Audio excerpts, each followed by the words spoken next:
Le Salon du chocolat fut une incroyable réussite pour sa première édition sur le site du Champy-Lambart à Valette. Anciennement basé au château de la Goulaine puis au Quatrain de Haute-Goulaine, le salon s'est délocalisé à Valette pour le plus grand plaisir des habitants. Petits ou grands, gourmets ou gourmands, ils sont venus nombreux pour l'occasion. Donc c'est la première année que nous sommes au Champy-Lambart et nous ne le regrettons pas puisque tout se passe bien, tout va bien, il y a beaucoup de monde. Pour la première journée, à 15h30, on a battu le record de visiteurs d'un samedi entier l'an dernier. Ce que nous recherchons avant tout, c'est la qualité auprès du public et de voir les gens sortir ravis. C'est ce que nous souhaitons. Comment est-ce que vous pouvez expliquer cet attrait des Français, notamment des Français, à ce chocolat ? Le chocolat combat, malgré ce que l'on pense, le surpoids, le diabète, le cholestérol. Le chocolat devrait être remboursé par la sécurité sociale, c'est presque un médicament. Non, je plaisante, mais le chocolat a beaucoup d'attrait sur la santé. C'est délicieux et comme je le disais tout à l'heure, 6 kilos de chocolat par an et par habitant. En préconisant bien entendu le vrai chocolat. Le vrai chocolat, oui. Nous n'avons que des exposants qui fabriquent des chocolatiers de métier professionnels. Il y a d'ailleurs parmi nos exposants 2 meilleurs ouvriers de France, ce qui prouve la qualité de nos exposants. Avec une polémique, je dirais, au niveau du marché mondial, les gens qui fabriquent du chocolat ou du pseudo-chocola ne sont pas obligés de marquer que ce soit du vrai ou du faux chocolat. Oui, mais ça fait partie du jeu. Nous, on s'efforce de travailler avec des gens qui achètent le chocolat chez des fabricants, qui vont directement chez des fabricants. Je vais prendre un exemple, Jean-Charles Doucet fait venir son chocolat de Sao Tomé, une île au large du Gabon, et donc il a la qualité chocolat solidaire. Voilà, donc il n'y a pas de souci.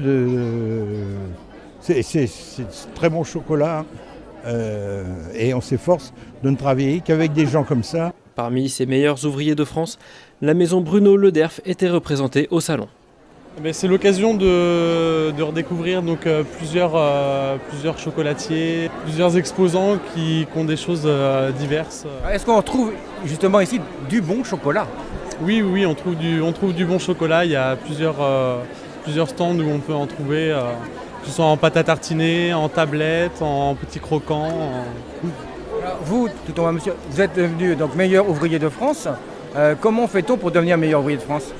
C'est un concours de l'éducation nationale, donc au même titre qu'un bac ou qu'un BTS, sauf que là c'est le concours de meilleur ouvrier de France. Et ça vous apporte quoi ? Ça apporte une certaine reconnaissance à travers le travail qui est fourni. C'est un diplôme qui est quand même assez dur à obtenir, donc c'est une reconnaissance de ce travail-là.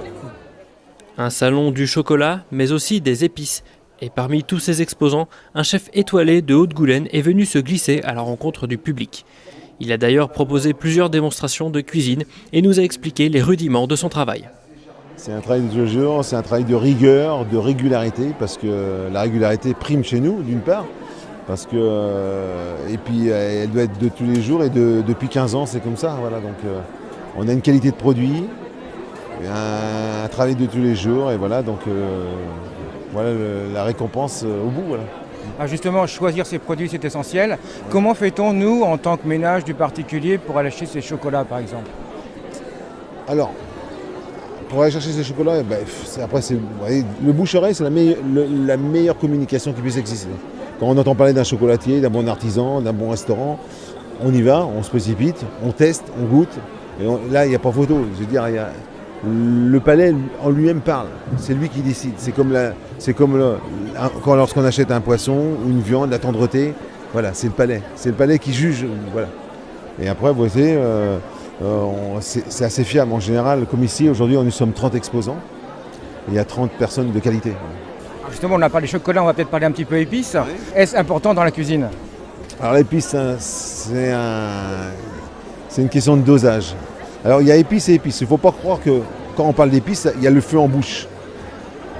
Je travaille sur des épices avec des saveurs, des parfums, des dosages bien spécifiques, bien, disons, chaque subtilité dans chaque mélange, parce que je fais beaucoup de mélanges pour donner une connotation à chaque plat. Si je veux donner une connotation Moyen-Orient, à l'Asie, voilà, j'ai ce fil conducteur toujours dans mes épices.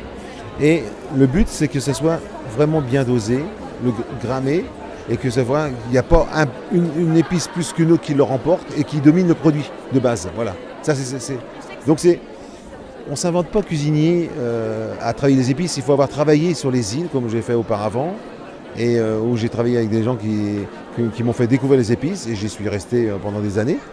Et voilà, ça m'a permis de découvrir ce travail qui est très, très intéressant. Voilà, donc aujourd'hui, je l'ai intégré dans ma cuisine. Voilà. Un immense succès cette année pour le Salon du chocolat et des épices. Des organisateurs et exposants comblés ainsi que des visiteurs conquis. Cet événement a tout pour plaire et a su trouver sa place dans le vignoble nantais. Donc là on arrive à pâte de cacao plus de l'autre. Comme je vous disais, on fait le tourteau de cacao.